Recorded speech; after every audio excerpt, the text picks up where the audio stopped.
Oh, hi, analyst. I see you're reading a book. Yeah, it's Dracula.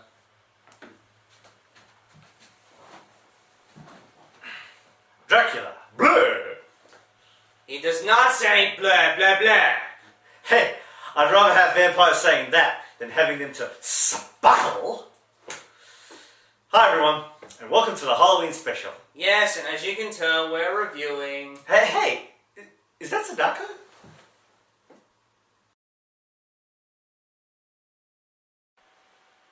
Yeah, it's her, but what's she doing here?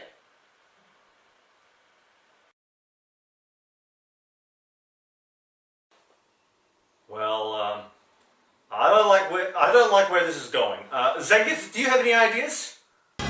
Quick! Change the channel! Sounds good, Zangief. Ernst, the controller.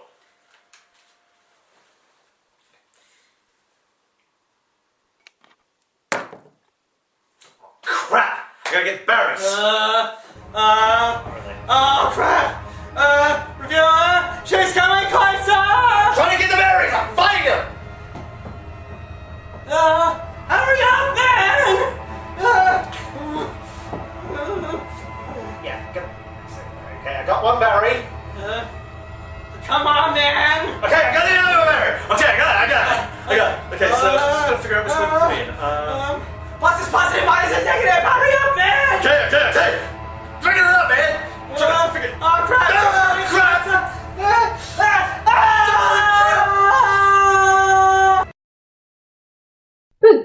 Did I scare you?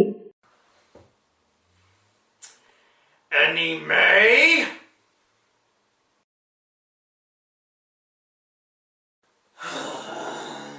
Oh, for love. Why did I make her so cute? Calm down, Annie.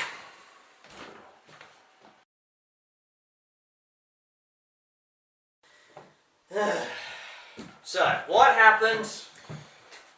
Okay, well, I just told Annie that we can go trick-or-treating, but she has to be a good girl. Okay, alright.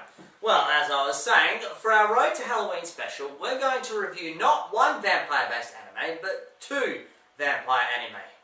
Two vampire anime movies. Oh, be serious. I am! Making references based on Sesame Street is not being serious. Alright. Let's do the first one. Vampire Hunter D, the 1985 version. Our story takes place in the distant future, where vampires reign supreme and the human race have become pretty much their bitches. Also, I'd like to point out the music score in this anime almost sounds like the movie A Nightmare on Elm Street. Have a listen.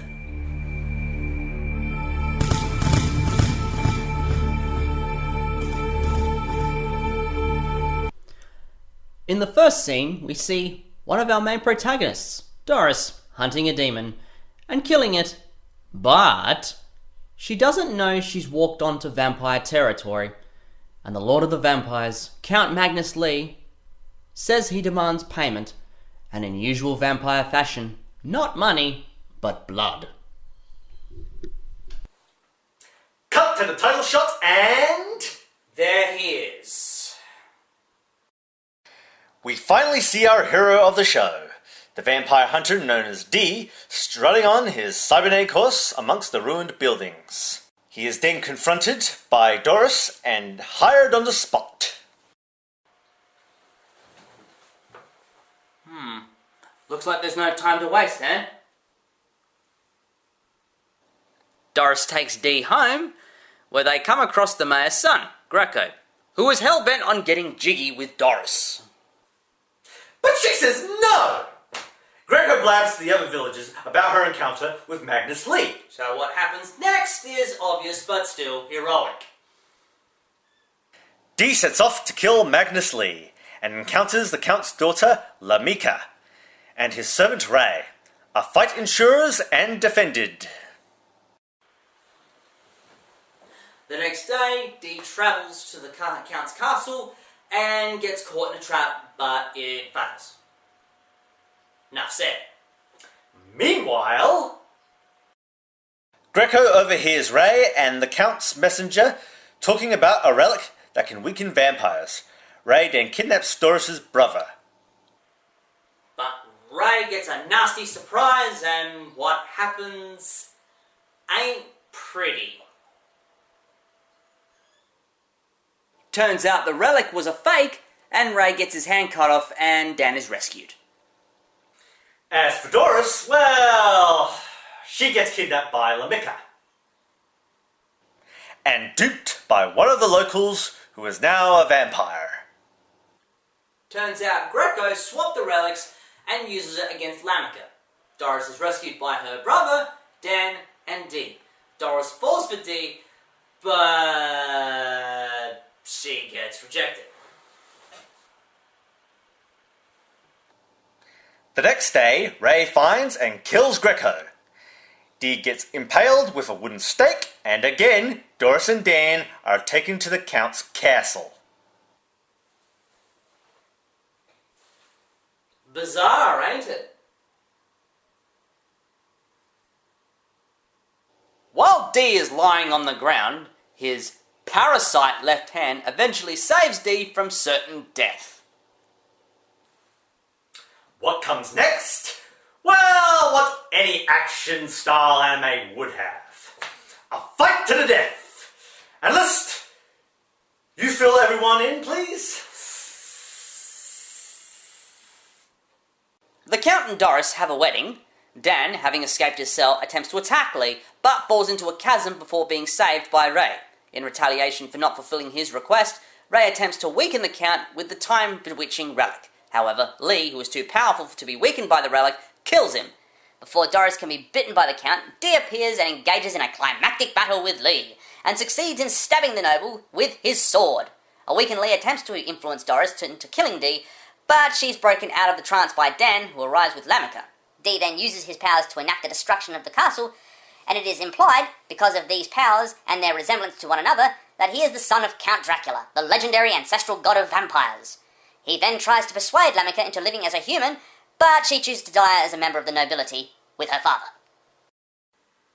The hunters escape, the castle sinks into the earth, and what happens next is not for people with a weak stomach. The scenes are just going around and around and around, and can someone get me a bucket, cause I'm gonna puke!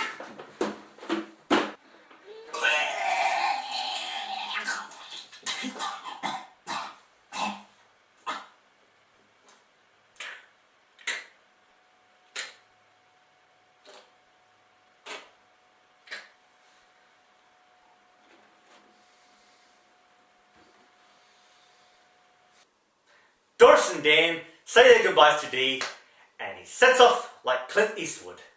The end. But it spawned a sequel called Vampire Hunter D Bloodlust. Visually, it was an upgrade, and it continued the adventures of Dee. But it's almost similar to the original, but it's short, sharp, and sweet. And I have to say, I'm impressed. Impressed? Yeah, well, I didn't love it, but it was a decent watch. Look, can we move on? Okay. Here it is. Vampire Hunter D Bloodlust. We start off the anime with a woman named Charlotte, who's kidnapped by vampire Count Maya Link. Dee is hired by her father to bring her back at any cost. But Dee encounters some competition in the form of the Marcuses, a family of vampire hunters who also want the bounty on Maya Link's head. With them is a woman named Leia, who hunts vampires for personal reasons and not money. Later on, she joins Dee in his quest. However, when we delve more into the story, it actually turns out that Maya Link and Charlotte have a thing for each other and just want to live in peace. But it ain't gonna be that easy. as a last resort, Charlotte and the Count travel to Castle Shather, where they are greeted by a ghost vampire, Countess Camilla, who offers them a ride to a place called the City of the Night via spaceship. What Link doesn't know is that Camilla plots to kill Charlotte so she can rise from the grave. Bizarre. You be the judge. As it turns out, Camilla had a history with Dee's father, Count Dracula, who was a little too bloodthirsty for Dracula's taste. Thus, Dracula kills Camilla in disgust. After learning this, Dee and Link team up, kill Camilla in body and spirit at the cost of Charlotte's life. Love just sticks, down. In a change of heart, Dee spares Maya Link to leave Earth in a rocket to the City of the Night. Years pass and we see the passing of Layla. Dee says his last goodbyes. Her granddaughter asks Dee to stay, but he refuses. Therefore, he sets off on the open road. The end. Now, comparing the two, I can give points for the original, for action, plot, and progress. Its sequel on story plot and backstory. Hold on, there's one thing missing. I think we covered everything. Not yet. In the original Vampire Hunter D, the English language dub was done by this guy, who also happens to be Transformers royalty. Okay, nice. Is that everything? Yes, it is. Right. In that case, I guess we can say they're evenly matched. Yeah, pretty much. So, with that in mind, that was the comparison for Vampire Hunter D and Vampire Hunter D Bloodlust. And with that said, tune in for part 2 as we...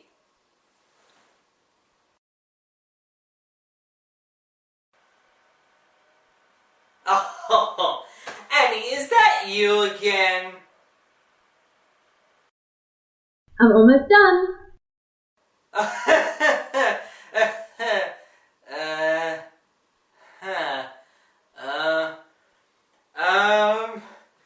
Reviewer?